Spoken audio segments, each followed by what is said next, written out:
Yo, what's up guys? It's Dirt Rules 112 and here's my cruiser. I'm gonna do a little bike check here. Let's just start right out on the bottom. We got our Mosh hubs. If you can see that says Tioga right there, Tioga. You know, some Tioga 24-inch tires. 100% aluminum.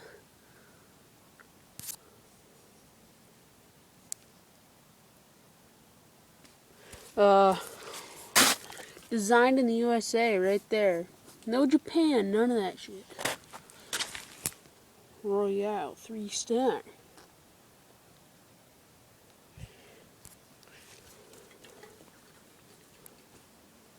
Got a nice Mosh headset. Mosh signature grips.